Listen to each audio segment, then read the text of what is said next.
Control feels powerful until you realize it's actually exhausting because control is not the same as self-trust. This is a super personal episode. I'm going to dig into the story of how I and many of us have mistaken control for self-trust and how to reverse it. Stay tuned. We're going to dig in. Welcome to the secret formula of femininity for women who want to live a more feminine, fun, and fabulous life. I'm Dr. Nicole Monteiro, your host on this weekly journey to unlocking your inner radiance, nurturing fulfilling relationships, and becoming the best version of yourself. Welcome back to the secret formula of femininity. I am your host and guide on this journey to tapping into your feminine essence, Dr. Nicole. And today we're continuing that series on uncomfortable questions that high achieving women avoid. Today's question is simple, but not very easy. It's, do you trust yourself? Or do you just control everything? Tell me if this sounds familiar. You are in control of a lot of things. You're managing the household, your job, other responsibilities. In some ways, you feel really powerful. In some ways, you know that you're ultra responsible. I always say the responsible carry the burdens of the irresponsible each and every day in different areas of life. Maybe you feel mature and competent, but then there's another side of it. Perhaps you feel like, I wish I could take a break. Everything will fall apart if I don't keep doing this. Why doesn't somebody step up? Sometimes in your relationship, you might feel like, why doesn't he step up? Maybe this is also you. You have tons of to-do lists and alerts and alarms and systems that help keep you on track, keep everybody else that you're controlling on track. It's hard for you to think about delegating out and letting others take up some of the slack. You're afraid that they won't, quote, do it as well as you. Sometimes you even refer to yourself as a control freak or a perfectionist, laughing as you say it, making light of it, but deep down inside, feeling like you don't want to be like that, but you don't know any other way. If this is you, if any of this sounds familiar, you're not alone. You're in that space. I call it that in-between space of wanting to trust yourself more, but also feeling like the only way you know how to do it is to be in control. Another factor with this is that strong women, women who have either wanted to be strong or feel like they've had to be strong or strength was the main thing that was modeled for them, these strong women confuse overthinking with intuition, and they're two different things. Overthinking puts us in the driver's seat where we value control. Intuition puts us in the arena of valuing what our inner self is guiding us towards, being okay with some level of ambiguity or uncertainty, not knowing exactly how it's going to work out, but knowing and trusting that it will work out. So they're two different paths. Control is all about double checking and managing and making sure every I is dotted and every T is crossed. It's thinking through every single scenario and playing out every possibility, thinking that that's going to prevent something bad from happening or that makes you super responsible and on top of things. You anticipate problems before they happen. You problem solve. You have everything figured out. And usually high achieving, strong women are praised for this. That's why I go back to saying the responsible often carry the burdens for the irresponsible. People in your life are going to applaud you for this. But what is the cost of it? And when I say you, I'm really talking to me. I'm talking from a space of having recovered from this and still in recovery. I'm married. I have kids. I have a business. There's a lot of managing that needs to take place. There's a lot of organization that needs to take place. But what I have found is the more I fall back and lean back and learn how to let things flow or get back to allowing things to flow, because my story is that I've always been super intuitive, super perceptive, in touch with my feelings, very sensitive, but the messages that I got from the world were you're too sensitive, you're too much in your feelings. Are you sure? Show us the evidence, like very logically speaking. And so I learned to just lean into that part, that skill set.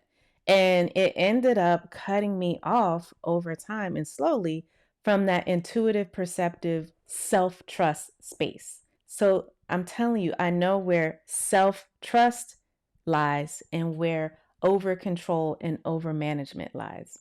And it's easy to get into managing and controlling because, again, you're praised for it, you're seen as responsible, mature, all of these great things.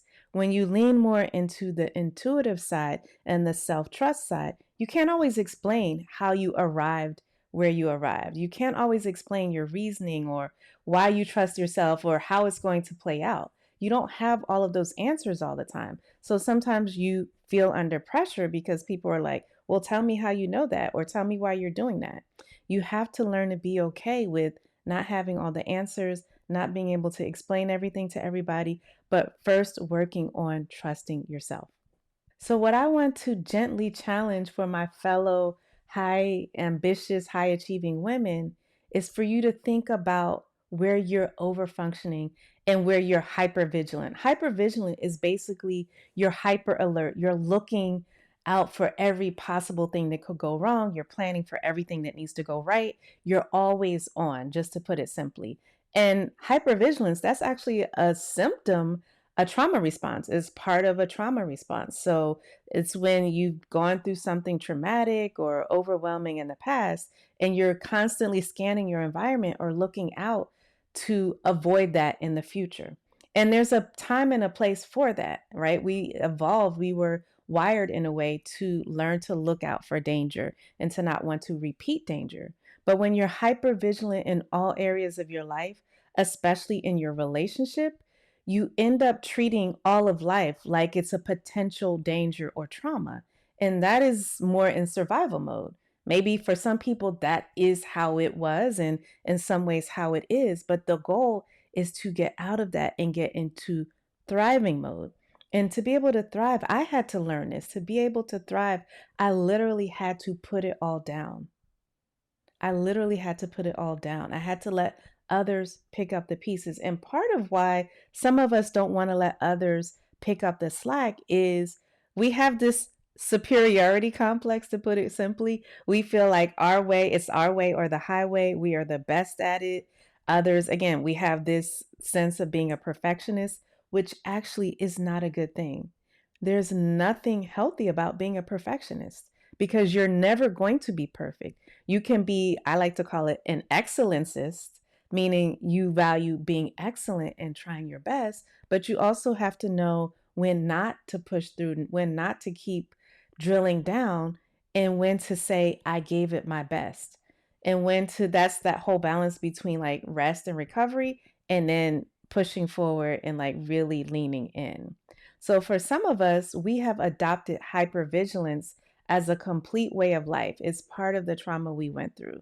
If you've been in relationships where you were talked down to, you were ignored, you were abandoned, you were never valued, you felt invisible, then when you grow up or you get older, you go into future relationships, if you haven't really healed from that, you're going to be bringing that fear into your current relationship.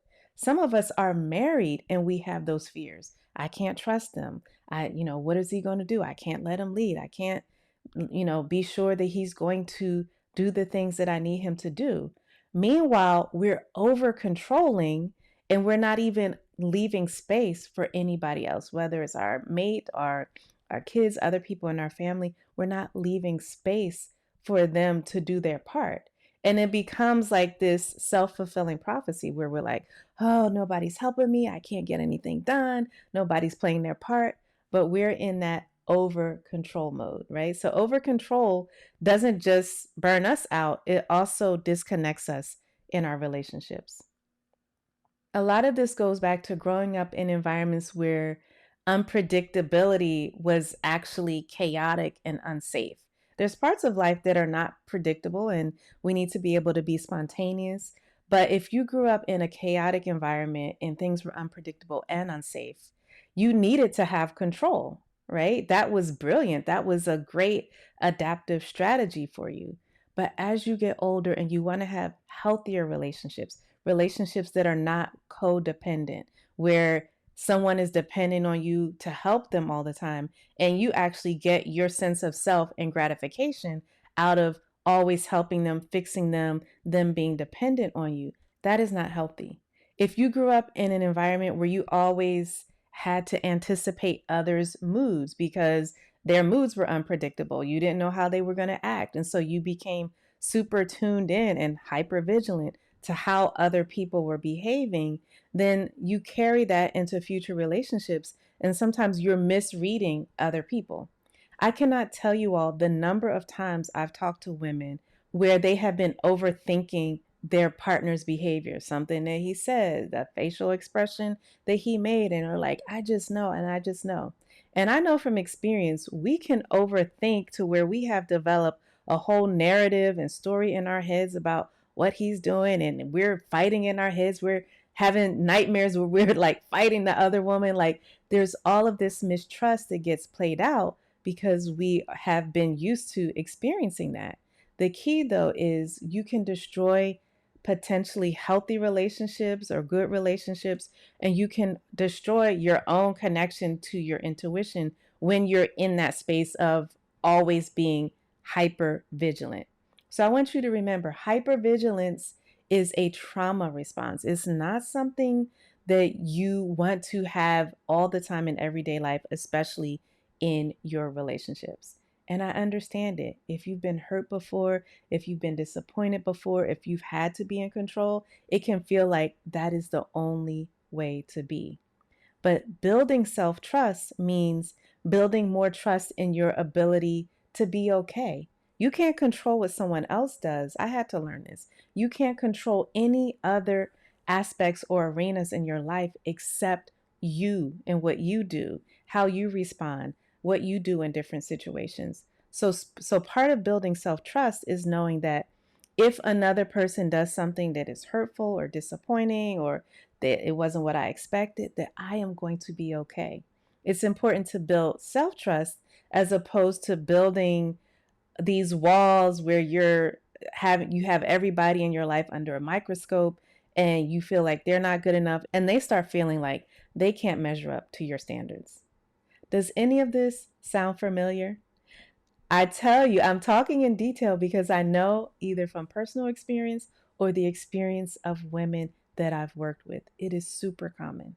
And part of what has happened with so many of us is that if your nervous system developed in that environment, you felt like you had to predict things. Your nervous system was like, okay, if I can predict it, I can survive it. But self trust requires something on a different level. It doesn't require you to predict every outcome, as I said. It simply requires you to understand and believe that you can handle almost any other outcome. Either you'll be able to get support where you need it, you'll be able to tap into yourself, you'll be able to have your own resilience, or again, have the people or places or things that you need to be able to support you, but that you will be okay. That is the key. It's very different. Self trust says, I don't need to grip this so tightly, while control says, if I let go, something bad might happen. And some of it is like sometimes we are speaking disaster and catastrophe and negativity into existence because we're so focused on it. I love one of my mentors who talked about where you put your focus and your intention and your energy. That's where the energy of the things happening in your life are going to flow to. So if you're constantly thinking about the negative, that's actually what you're going to see. That's what you're going to be focused on. And you end up ignoring all of the ways that maybe you can trust yourself, or examples of where you were okay despite disappointment, or you end up missing out on the people who are actually really good to you and really value you and respect you, or show you that they want to take off some of the load. Let me tell you something funny. I have this, I injured my arm working out. I kind of have like a muscle sprain around my bicep, my upper arm. And my doctor was like, it just takes time. These sprains, like, you really have to nurse them, recover. do heat, ice, all of that stuff. So we've been doing, there's this method called the rice method where you have to learn to relax at night, not do too much movement because it will hurt a lot at night. You have to ice it. You have to do compress it. So like you want to wrap it with something and you want to elevate it at night. And so we've been on this routine and I have these different things that we wrap around my arm to like bring that compression. And so one time we were laying down and my husband will usually wrap it for me. And I think he was drinking his tea or something. I was like, all right, I'll just try to wrap it. I'm not going to bother him. But it's one of those things where it's hard. It has a Velcro. It's hard to wrap it by itself. And you can, again, hyper independence, you can do it, but it's so much better and easier, and it's going to be wrapped better if you get someone else to do it. So I was sitting there doing it and my husband was like, okay, so you in your strong independent woman bag, huh, instead of asking me to do it. So we had a good laugh and I was like, oh, well, you were tired. I thought. He was like, that's why I am here.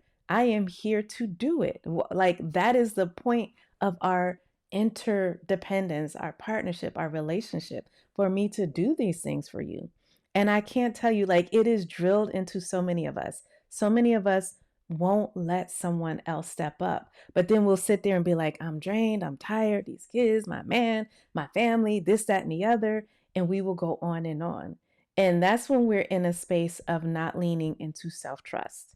Because self trust, in my experience, is so connected to our feminine energy. Essentially, feminine energy is being in a space of self trust. Okay, and I'm gonna break it down for us. But first, I want you to think about this question. If you really trusted yourself, what would you stop managing? That's key right there. I want you to write that down. Like, are you managing things, all of these various things in your life? Is managing them exhausting you? And are you doing this because you're not trusting yourself? So, self trust comes with phrases or statements like, I can handle whatever happens. Even if I make a mistake, I'll recover. This one is key because sometimes when I'm working with women, I practice this myself. Just make a mistake on purpose. Send an email with a bit of a mistake or write a social media post that's not perfect, right? You have to expose yourself to that discomfort of not doing things perfectly and handling the grammar police or somebody coming and saying, why did you write that? But it's like allowing yourself to know that, giving yourself the grace to make a mistake and know that it's not all going to fall apart. It also looks like being calm in your decision making.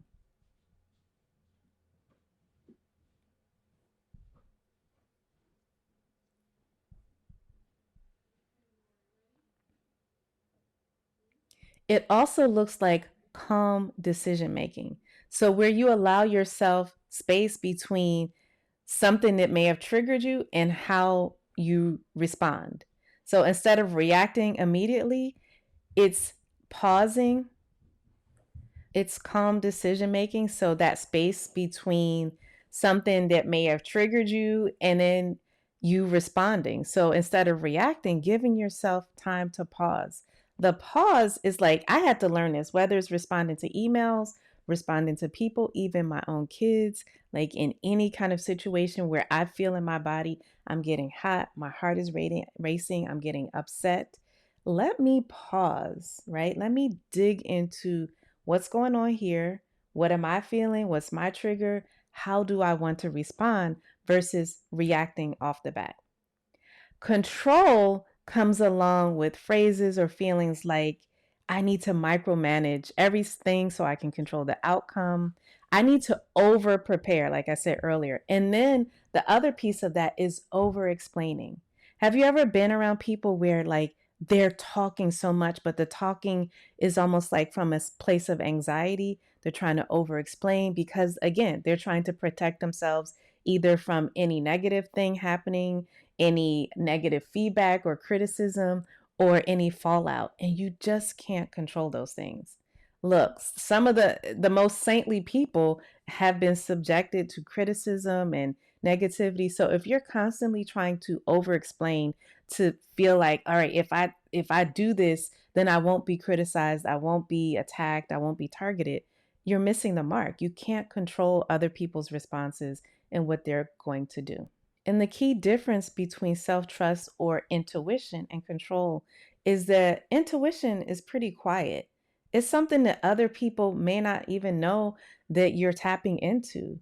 Overthinking, on the other hand, is loud. Again, it's letting everybody know that you're perfect, you're doing it right. You want them to see how responsible you are, that you have every all your ducks in a row. It's really more of an external focus. You're focusing on everyone outside of you. So, just to break down the science of it from the nervous system perspective, hypervigilance, like I said, that's a trauma response that develops when we were in spaces that were chaotic, that were unpredictable, that weren't safe.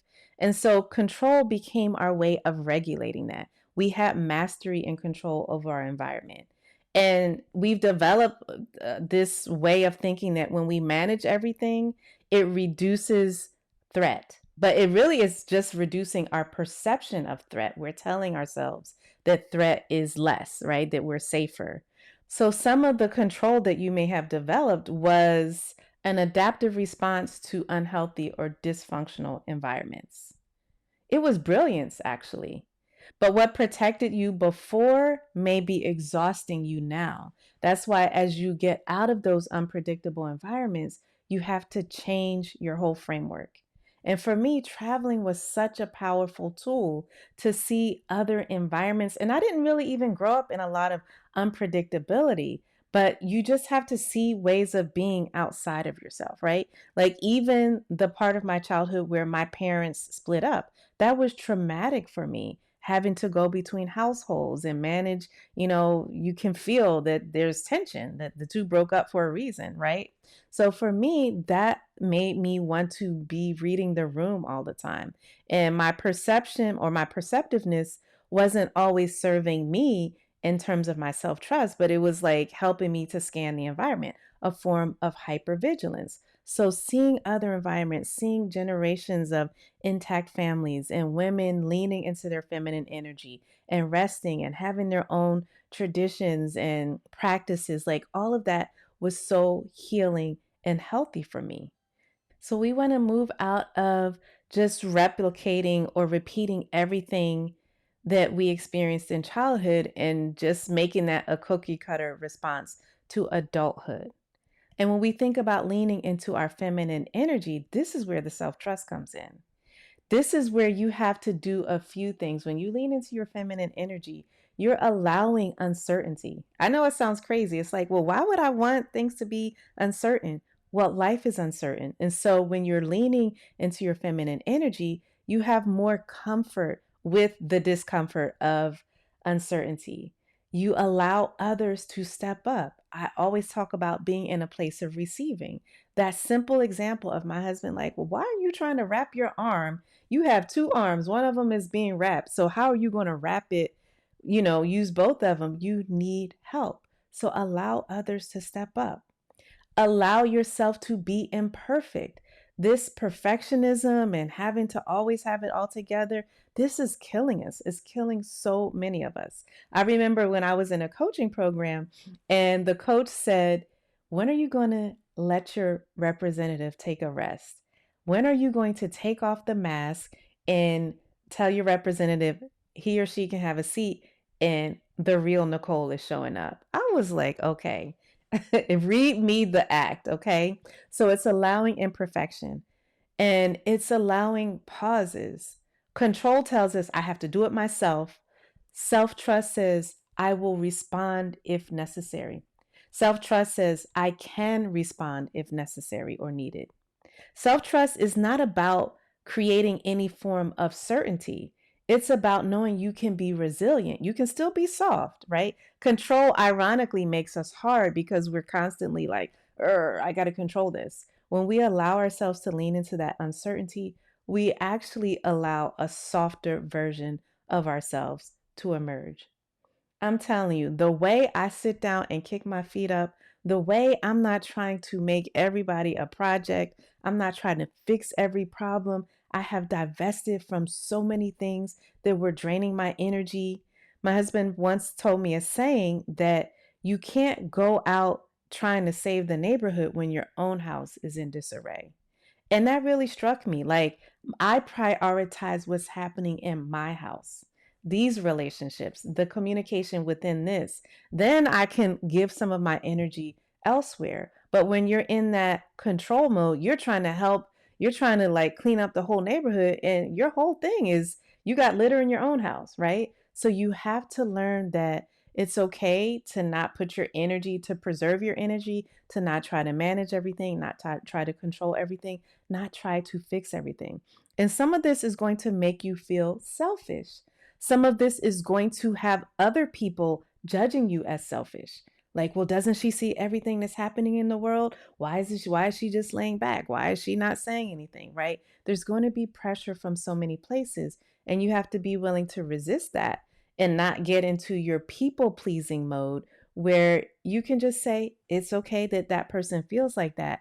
I understand my priorities, what I need to align with, what I need to do to be in a more balanced place. And this has been something that has been so powerful, not only in my own relationships, but in business. Again, when I was with a coach who was like, you attract clients, you don't chase.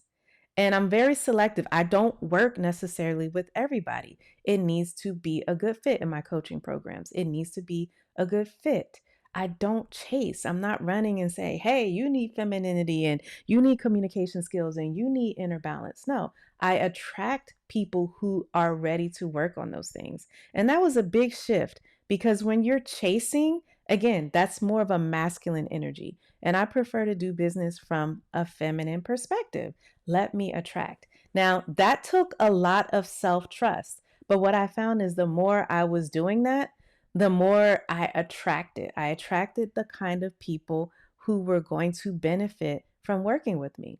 Quite simply, it was a good fit. It was a win win. It was a win for those people who stepped up to work with me. It was a win for me. I gave my best self. And it was even a win for the people who didn't want to work with me because it wouldn't have been a good fit. So I want you to think about this dichotomy, these two ways of being: the self-trust or leaning into your intuition, or the control and managing, which tends to be when we get into over analyzing. I like to call it paralysis analysis.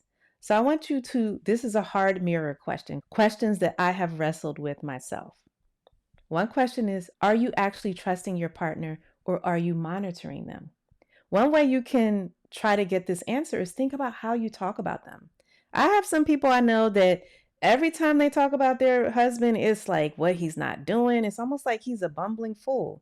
Oh, he forgot to go to look at this and he didn't do that. And I had to fix that. And it's like, okay, well, what energy are you bringing to this? Are you actually trusting your partner? In terms of your team or work or anything you might be doing in business, are you trusting your team? Or are you constantly rechecking their work, saying you're exhausted, they're not doing it right? Sometimes we need a new team, but sometimes we need to trust our team more to see what they can do. The other thing is, are you trusting your body, or are you fighting it? This is huge. I'm big into soft structure. That was something that I talked about in another episode about beating my pre-diabetes. It wasn't with being super rigid, but it was having some structure. So think about, like, are you trusting your body in terms of the sleep that you need, what you need to eat, how it's feeling, or are you fighting your body? Sometimes we fight our bodies even with the way we talk to ourselves. So we're down on ourselves. I don't like this. I'm looking old. I'm looking fat. I'm look like we have these negative things that we say, which is a sign of being in that over control mode. And we're not trusting ourselves, loving our bodies. We're fighting against it. So I want you to finally ask yourself, if you trusted yourself more, what would you release? What would you stop managing so much? And what would you release? That's a very deep question. You might have to sit with that. As we end, I want to invite you to think about these questions And the next time you feel the urge to control an outcome, I want you to pause and ask yourself, am I unsafe now or just uncomfortable? The two are different. If you're just uncomfortable, I invite you to sit with that discomfort. You grow through the discomfort. If you're unsafe, of course, you need to do what you need to do to keep yourself safe. I would never advise otherwise. But some of us are confusing being unsafe with being uncomfortable.